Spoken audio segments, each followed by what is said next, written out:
Herkese merhabalar. Kanalıma hoş geldiniz değerli dostlarım. Umarım bugün hepiniz çok iyisinizdir. Bugün sizlerle iki sıradan oluşan çok kolay, çok şık görünen bir model yapacağız. Modelim için Nako Elite Baby'nin böyle sarı renkte bir ipini seçtim. Şişlerim 3,5 numara. Modelim için ilmek katsayısı 1 ve 1'in katları, yani istediğiniz kadar ilmekle yapabilirsiniz. Şimdi hemen ben modelime başlayacağım. Bu arada hatırlatmamı yapayım. Kanalıma abone değilseniz ücretsiz abone olup zil simgesini aktif hale getirirseniz yeni yayınladığım tüm videolardan anında haberdar olursunuz. Videolarıma beğeni ve yorum yaparsanız, çevrenizde paylaşırsanız, sosyal medyalarınızda paylaşırsanız benim için şahane bir destek olur. Destekleriniz için de ayrıca çok teşekkür ederim. Şimdi hemen göstereyim şöyle modelimi. Modelim böyle arkadaşlar. Çok kolay, iki sırada hemen oluyor. O yüzden birinci sırada ne yaptıysam aynı şekilde buradan başlayacağım. O şekilde göstereceğim. Acemi arkadaşlarım lütfen kafanız karışmasın. Yani lastiği ördükten sonra ilk sırada ne yapacağız onu burada gösteriyorum. Zaten her iki sırada bir aynı şekilde tekrar ediyoruz. Evet, herkese kolay gelsin. İlk ilmeğimi örmeden aldım. Önümde bir tane ilmeğim var. Şöyle hemen yanından batıyorum. Şu hemen ilmeğimin yanından batıyorum. Bir ilmek çekiyorum, bırakmıyorum. Ve önümdeki ilmeğime batıp bir ilmek daha alıyorum. Yani bir tane ilmeğimi iki tane yaptım.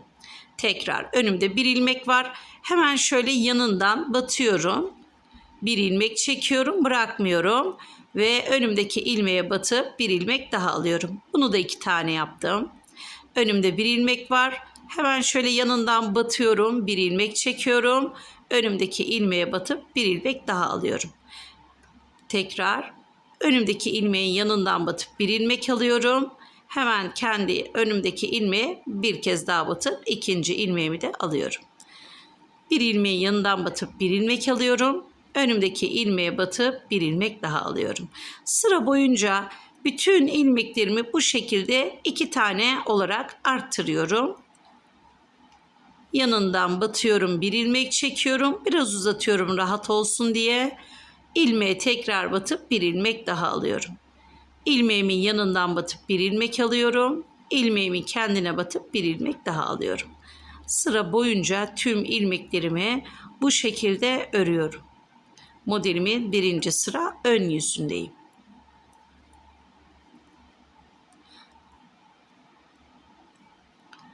Biraz böyle öreceğim arkadaşlar. İzleyince de bazı takipçilerim o şekilde anlıyor. O yüzden şöyle öreceğim biraz.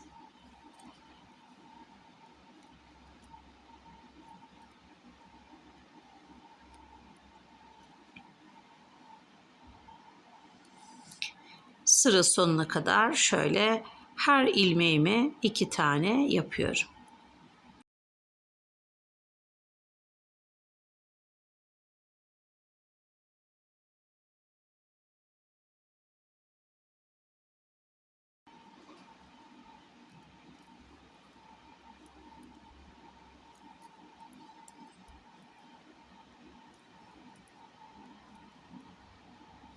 Evet, sıra sonuna kadar tüm ilmeklerimi bu şekilde artırarak ördüm. Kenar ilmeğimi de düz aldım. Modelimin birinci sıra ön yüzünü bu şekilde tamamladım. Yani lastikten sonraki ilk sıra olarak düşünelim. Evet, modelimin ikinci sıra arka yüzüne geldim. Şimdi burada ilk ilmeğimi örmeden aldım. Önümde ikişerli ilmekler var. Hemen şöyle ikisine birlikte batıp bir ters ilmek alıyorum. Tekrar ikisine birlikte batıp bir ters ilmek alıyorum. İkisine birlikte batıp bir ters ilmek alıyorum. İkisine birlikte batıp bir ters ilmek alıyorum. Bu şekilde ilmeklerimi hem eski sayısına getiriyorum hem de modeli oluşturmuş oluyorum. İkinci sıra arka yüzdeyim. Zaten modelimiz iki sıradan oluşuyor. Arka yüzde hep bu şekilde devam ediyoruz.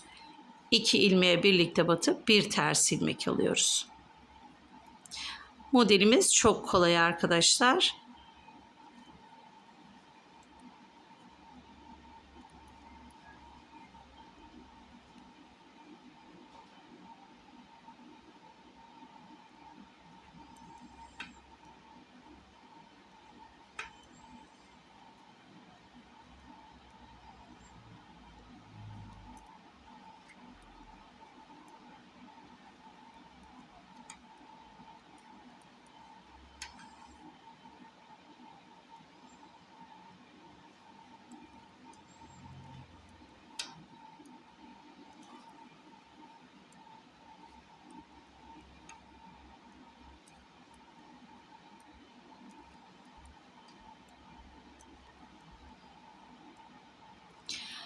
Son ilmeklerimi de ikişerli alıp ters ördüm ve kenar ilmeğimi de ters aldım.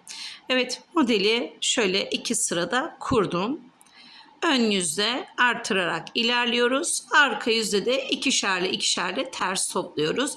Anlamadığınız yerler olursa videoyu tekrar geriye alarak izleyebilirsiniz. Zaten dediğim gibi 2 sıradan oluşuyor. Modelim ilerledikçe bu şekilde görünüyor arkadaşlar.